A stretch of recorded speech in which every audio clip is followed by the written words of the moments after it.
Well, it's still not going live to the Facebook group, but it is what it is. We're live right now. Um, and welcome back to chapter 8 of Worthy. We are doing, Shikha and I are doing Jamie Kern Lima's Worthy book because you know it's worthy of a weekly discussion because it's so powerful. Right, right. And it's been quite a journey just to read it and discuss it, and very relatable in every chapter. It really is. I mean, just coming down to it. And I love how she starts these chapters where the section that we're in with like what the lie is. And so the lie of this chapter is I don't have anything special to offer. Because I know I've told myself that. I don't know if you've told yourself that, but I feel like that's just that story circles in our brain over and over. And the story that she uses to illustrate that in here. But first of all, she could tell us a little about who you are and what you do before we go into the lie. I'm a photographer from India. I'm a founder with an initiative called MUB, which is called Mothers United Movement. And with that, I've taken out a book called 100 Self-Portrait, 100 Dreams of 100 Inspiring Stories of Mothers about 2 years back, and then brought them to India and launched the book. I also had certain coaching programs using photography like self-portrait and art of noticing, etc. And I'm here because Michelle and I really gel well with the conversations we do. And first of all, these conversations are for us because it moves us forward. And through us, we have taken the courage to go live with these conversations spontaneously so that other people can have the courage to talk about being worthy. And Jamie has done a fantastic job, so that's why we're putting in our time and effort to honor the work which is very needed in today's time. And that's why we're here, and we've reached the chapter 8, and Michelle and I are together doing these all these chapters together for however many weeks it takes. And yeah, that's who I am. I love, and I'm Michelle. I'm Connecting Mamas and all about bringing moms, helping them figure out their own genius so they inspire their kids. And I just felt like I was having talks with speakers right now because Mama Genius Festival is coming out. But as part of the mission is us as moms really coming into who we are and not that way that we're not in that sense of martyrdom that we need to give up who we are for our kids, or then that we're then projecting what we want onto them when that's not necessarily their own your kid's genius or their dreams. And I think that really comes beautifully out as through this book of figure out what is our own worth. We all have it, but again, the lies such as I don't have anything special to offer circle in our head saying no, I don't actually have it. And I think that's just so powerful, such a great topic as she can even going into this, because I think the topic is so funny in terms of the story that she shares is that she was creating a new product, something really ingenious that her and her husband came in from eating Cheetos. And it was that dust of the Cheetos that sticks in your fingers so well. She's like, what if we try to transpose that onto blush and put that on the face so it stays all day, right? So she goes through all the stuff that she's a small company. And then when it's in production, the formula gets given to a bigger company from the production company. And yet she's like, what can I do? I'm still going to launch. I'm still going to do this. And then all of a sudden, they launched theirs first, but it wasn't a very successful launch because it didn't have the power of her specialness behind it. And so when hers launched, because it was her idea, because it came from her, that's where it is. And so I look at Shikha and I are actually both in October, both like overlapping different mom festivals, right? But again, there's so many different people that we need to reach that it's not like Shika's like, well, you can't do it those days. She's like, Michelle, you do mine. I'm going to do yours. And we're going to try to make it a bigger joint thing rather than trying to say only mine. And I think that's the key in here is that each of us have our own message, the way we say it. But when we just bring people into whoever's supposed to come into that message, that's the power of it. Yeah, and I like not only the summit, we both are totally heading mothers movements in our own way with our own unique gifts. Michelle is dealing with mothers. I'm dealing with mothers. I'm a photographer dealing with mothers, and also with the book, I'm dealing with mothers. And I don't think we've ever had a problem thinking that, oh my God, there's going to be any kind of lack taking each other's ideas away, or because I mean that kind of a thing doesn't really work for anything. There are flowers in the world, and sometimes two different varieties of flowers are exactly at the same place, next to each other, growing very well, and there's no fight on the soil, there's no fight on the environment, there's no fight happening. That, oh my God, why are you right next to me? That's the law of nature. A lot of different varieties just grow together in the same environment, but they have their own unique qualities, their own unique gifts, and all you can do is celebrate their growth. Some will grow less, some will grow taller. It all depends on what their code being or what they're made of. But that doesn't mean that there's somebody is lesser than the other. The tree that's smaller not necessarily is a tree, you know. So if you take that metaphor and you just try to understand that, um, we never fall short of ideas. And I also somewhere inside believe that we are not totally ever original. I somehow believe that there's always a mix of inspiration coming from somewhere, sometimes the same source. But where we are different is the combination that we bring of our experience, of our understanding, of our perspective, of our environment, and then add it to that inspiration. And then definitely it becomes a very, very, very unique thing that only we can take ahead. And that's what happened with her. Her combination of bringing that product out um, made it a success because that's what the product needed. I love that so much, and it's a good reminder. And I love how you also said that we do these videos also just for our own growth as well, because that's so true. The more that we get out there and we start to talk and we express these things, we really start to see what our message is, who we are, and really jive in that. And we can only receive the kind of love and acceptance for others that we give to ourselves. And Right. so that directly from the book, and if we're not there giving love to ourselves and figuring out what our own worth is, then it's very hard to give that to our kids, give that to someone else, and then we keep doubting ourselves. And when we live in that doubt, that's where that all comes into place. That's when the story starts circulating in our heads, and all the things, and we don't see our worthiness. So I love how she's pointing it out. If you offer your authentic self in your idea, gift, or contribution to the world, it is impossible. It is impossible for someone else to have done it already, because there is only one you in 8 billion people. Yeah. So that's precisely what I was trying to point out, that the combination that we can bring to the same idea is always unique, if the idea not necessarily being unique. It's us who are unique, bringing uniqueness to the idea, and having 100% belief in that is the only way to grow, because you're not going to have an imposter syndrome. You're not going to take 10 steps back. You're not going to, the doubt that can cripple the whole existence comes from this whole thing that, and also the whole notion, Michelle, about the fascination of wanting to be unique takes away a lot of time away from us, and it's a distraction. This whole idea is a total distraction, because we are trying to focus more on how can we be different. So the point is that others and all that thing becomes more important than the thing that we are meant to do as a message. So if you just focus on the message and not whether it's unique, whether it's not, as simple as photographers. I'm a photographer. I mean, there are billions of photographers, millions are out there, and still my work is different, because if I focus on my work, if I focus on bringing my heart to my work, it's a much better way of living than to go out and keep thinking, am I different? Am I different? Am I different? Am I different? It's a very big distraction.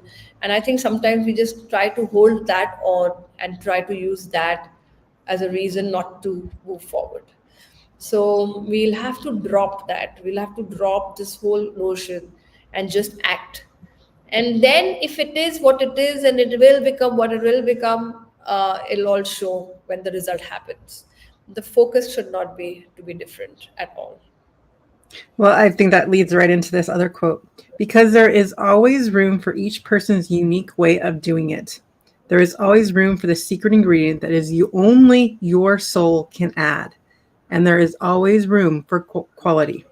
Because when you put your heart and love into it, and you're coming from an idea of service, from what you want to put out into the world, only you can put that in that way. And again, when we really put the numbers into perspective, I like to, I mean, there's 8 billion people in this world, right? 8 million people.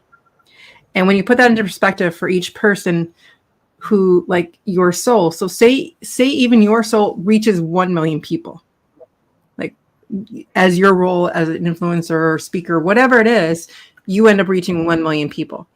There's still so many more people that need help, that need to be reached, that your soul can't do. And so when we think about that perspective of when we support each other in lifting each other up, in staying in the arena, because when we are out there putting our messages out there, putting ourselves out there, being authentic, trying to find true, meaningful relationships, it is vulnerable. It is scary. You do have to be willing to put your heart in line sometimes, and learning when to do it and when not to do it. And so having a safe community that allows you to figure out those boundaries of when and what you should be doing, and listening to your own intuition is so, so vital. And so that's why I love Shikha and I doing this. Like, we're creating same communities that merge together, though, because the more we merge and support that, the more we're changing the vibration of this world. Right, right. And collaboration is the way to really work, to multiply it, to actually make it double the energy when you collaborate. And lack energy can never move it just can never move us forward. And it, as I mentioned earlier, it's a total distraction, and that's a very beautiful way to just hide behind it and say, oh my god, somebody will take this away, and have conversations and reconfirming it to yourself rather than putting in the work. The reps need to be put to do the work to succeed, and that's the only focus one should have. And ideas will come and go. Your uniqueness is your uniqueness. That belief needs to come in. And I also want to add to it that even if you remove the word I am unique and not even focus on that, I am me, and that's good enough. You know, it's a good enough thing to produce your best work in life. Just focusing on unique is another energy that we are just like dividing the whole energy that's needed to do the action into trying to be unique. And unique means one. That's how it's like one of its kind. How much can you fight try to be one of its kind and just lead the whole life trying to be one of its kind? If you are one of its kind, your thumbprint says it, your eye print says it. Hey, you are one of it. This doesn't need to be always repeated again and again and then focused on. I'm me, and this is what I need to do, and that's the action I need to take. And once it's done, I will see all the drama of whether it was somebody else's idea, it happened, didn't happen. But right now, I have no time. My time is only focused on creating what I need to create, and that's where we need to. I love it so much, and I love how you use the word drama, because we're so focused on. I that does become such a hindrance. So you're like, oh, my idea can't go anywhere because it's already been done, and I can't do this. I can't, and you put all these barriers in front of yourself because you're like, well, someone's already done it, so my way is not going to be doing it. And I keep in my head the story of, like, I can't even remember her name, but she just came out with this sweatshirt line, and actually she's been working with Jamie and creating. I think they even did a sweatshirt launch together, and like it sold out in minutes. Right. But she like almost like, well, people have already done sweatshirts. Like, why would I like do that? But when we put it in with our own take, our own spin on it, and listen, the key here, though, is really figuring out what is coming from inside of you that you're not listening to, or that is screaming at you, like, this is what you need to do. And that might not be sweatshirts because that wasn't your calling. That wasn't what your intuition was telling you to do, but to really just start honing in and listening to that. Because I feel like our job right now is there is so much noise around us. And we can see that people have been successful doing things a certain way, and that worked for them because that's their unique path. But sometimes that we need to then bring it back in and say, what is going to work for me? This may have worked for my mentor, this may have worked for my coach, but that might not be my path right now that I need to take. And I need to make sure whatever direction I'm taking is in alignment. So that's where the self-work and all this stuff that we're talking about and why we even want to do this video is because the more we talk about, the more we see this is the direction I need to take for my mission, for my uniqueness to come out into the world. Yeah, yeah, absolutely agree, Michelle. It's really very, very important what you're saying. And the human nature is such that first we will put ourselves down, and then we'll collect people around us who will put ourselves down, and then they will bring more facts so that it proves that what we are doing is not right. So there's a never-ending cycle that of proving that we create in our lives. That by the time the third level reaches, and the idea has already died. Talk to people who will say yes, do it anyway, then talk to people who will say, I don't think you should do this. I just think it's been done before. I just think you're not, come up with something else. Go back to your shell, go back to your desk, do something different, do something unique. I mean, we just don't need that. We just need to come up with an idea, and before thinking, leap into it, take an action, and then we'll see and let it unfold and just follow the clue and reach the last place, right? And I, with my book, have seen that. Nothing, no question asked. I said 100 days, 100 interviews. No agenda, why, who, how, what. And now many people are coming up and saying, we're doing 100 carb, we're doing this, we're doing so many things that 100, it doesn't bother me. I'm so proud of the fact that the word 100 is becoming a big number and people are going ahead and doing hundreds. But when I was doing it, I was just doing it. And before that, let me tell you this, I had also got inspired by 100 Poets reading, which I was part of. And I had brought 100 poets on stage as an assistant to somebody, a mentor of mine, into poetry. Now, either I could just sit down and say, oh my God, I'm copying the idea. No, that's poet. This is 100 moms. This is 100 stories. That happened on a stage. This happened on 100 days in lockdown. So I'm just giving an example that inspiration always comes from somewhere where you've present, where you are, or you've experienced. Don't be hard on yourself by saying, oh my God, I'm copying. Oh my God, I'm doing. Sit with yourself and say, what spoke to your heart about this particular idea, and how do you adapt it to your idea, and then move forward. And then just keep going till the end. And then when it's done, sit down and smile and say, yeah, it worked, it did work. It was amazing, it was not amazing.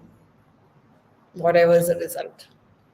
And it is so easy to listen to that first criticism and say, okay, I can't do it. And you might have actually got 5 yeses or 5 compliments to that one criticism, but this is the one that stands out and they're like, oh my God, this isn't going to work. Also, though, keep in mind is who is criticizing. Is it someone who is out there putting themselves out there, or is it someone behind, especially nowadays, we have so many trolls behind the screen. So it's so easy just to condemn people for what they're trying to do rather than them do anything themselves. They sit behind their screens or whatever just to bring other people down. And so it's something to think about when you're doing this. Who are you taking that advice from? Because yes, you should have constructive feedback. You should be working we're putting ideas out there. We're going to need to refine because again, getting out there is done is better than perfect. But after the next done, we're trying to revise it a bit to keep making it better as we do it. But it's who do you listen to, making sure that you are picking those people that you actually trust their opinions and trust that they're actually giving you constructive feedback to make it better, not to bring you down. Because there's a big difference. Like, yes, we're going to want to improve. Yes, we're going to want to make it better for whoever we're trying to do this for. But that doesn't mean that we should listen to, oh, well, no, now we just need to stop. Because done is always better than perfect. Yeah, and also inculcate a space and a position in your own life that you start trusting yourself more than you trust anything outside. And we do hear a lot of motivational talks about belief, about faith, about, but it's something that's cultivated. It doesn't happen one fine day you say let's believe in something and you'll start believing in something. It's cultivated over a period of time. Believing in yourself is a cultivation. It might take 10 years, 15 years, 20 years, but just keep cultivating. Put some time aside to start saying, I believe in myself. This is what my inner knowing says. Let me trust it before I need outer validation. Or sometimes we do need to go out and find an extra idea or somebody who's experienced and take their opinions about it, but then still come back with it and check with your inner knowing and say, do you really want to do what this has been said to? And most of the time I believe we are born with all everything we need to take action. We just have to cultivate it, let it bloom within us, and just go back and consult that, and then reach out, go out, take action. And once things in momentum, then I think go and ask what can happen better with experienced people. But action doesn't need confirmation at all. Action just needs action, and just an idea and action, and leap faster, like just jumped into it before anything comes in between uh, of that. And it's also a gift that comes from the universe. All ideas are gifts that are coming. We can't do all of them, but pick up the first one, jump, leap in. Even if the world says it's been done many times, it'll still be done a different way by you. So I feel everything that we've been stating today is leading me to come back to the concept of mirror work and really sitting with yourself. And one of the ones that I've been recently introduced to by Lisa Nichols is seven. It's 3 parts, 7. So first thing is you state your name and you say that you're proud of you with at least 7 different reasons. Then you state your name again and you say, I forgive you for 7 different things. And then you state your name again. You say, I commit to you. And again, doing this in front of a mirror to yourself.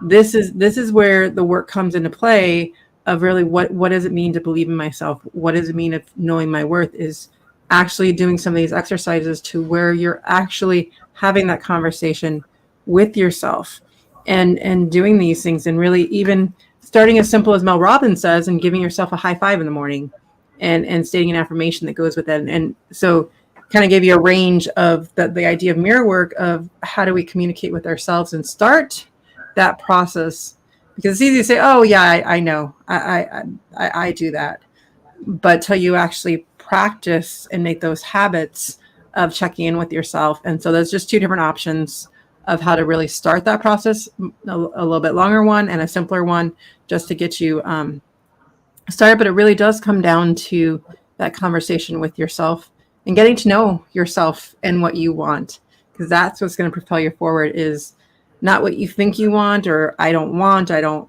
if something's presented in front of you. For instance, my husband's asked me, there's a room downstairs that's supposed to become my office, and he keeps asking me, what do you want to look like? I'm like, I don't have any idea, but I keep sitting with it in meditation, keep trying to visualize what to look like, because I don't want to be in the point where it's like it's arranged in a way, it's like I just know I don't like that. But spending some time answering the question, what do I want? I don't know the answer right now, but I'm sitting with it, trying to visualize, trying to picture it, trying to get to a place to at least start what that would look like. And so that's what we're proposing to you today, is a starting place. Right, right. And trust yourself, cultivate it. Believe and faith are big words. It's used a lot in the social media today. Believe in yourself, have faith in you, a big word, but it takes time and practice to reach from a place where we don't believe in ourselves to a place where we, one word coming out of our mouth, and we can start taking action. It's like muscle building. Even building belief is a muscle building activity. Don't be harsh on yourself if you don't believe it, because a lot of times we like believe in it, but inside they're like, no, I don't believe it, I don't believe it. But give it, make your own systems, make your own little exercises, study, read. How do I take this baby step to cultivate it, and put a little time aside?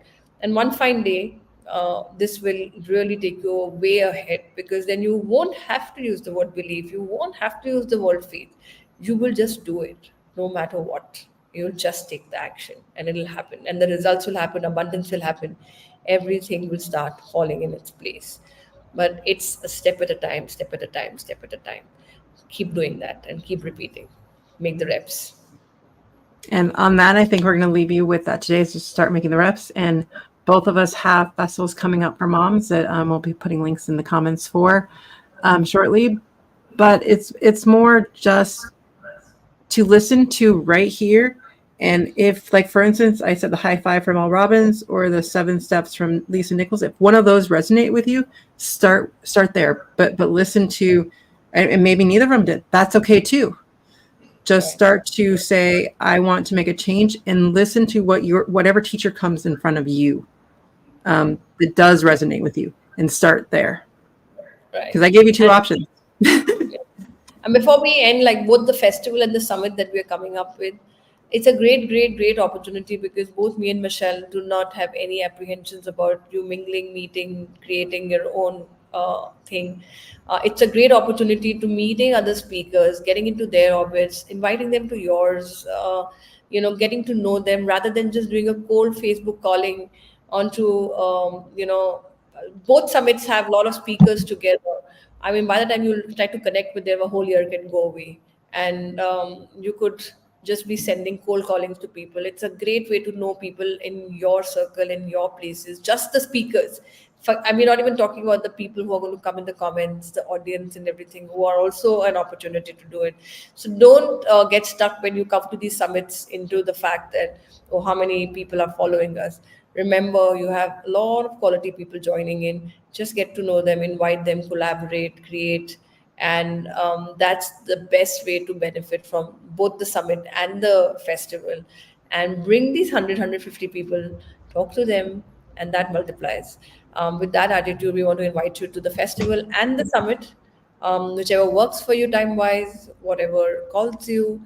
But I personally have been to Michelle's festival as well, and just love the fact that she works very hard in bringing people, and also absolutely keeps saying networking opportunities, please talk to each other. She's creating all the space so that it's all in place for you, and you don't have to go searching for people who can say yes to your ideas, to yes to your things. So thank you, Michelle, for creating that kind of an Thank you. environment. I want to put out there that we need to stop doing things alone. And so even on the participant side, like saying that I can't dedicate a whole, mine goes for 18 days. So I don't expect people to be engaged for 18 days at all. I simply want more that people say, I'm going to do 15 minutes here and pick something that resonates with you. Again, that's what the guides are for, those types of things, so that you are finding the teacher that you need right now for wherever you want to do to move forward. That's what this space is all about, is really honing into your own intuition and saying, this one sounds interesting for some reason. Let me go check that out. That's all I have time for today. It's okay. It's just, what can we do to move forward? And so on that note, we will see you guys all next time. We'll be looking at chapter 9. I'm getting excited. We're moving on. Yes, we're moving on. It's been a great journey doing this. All right. Bye, everyone. Bye.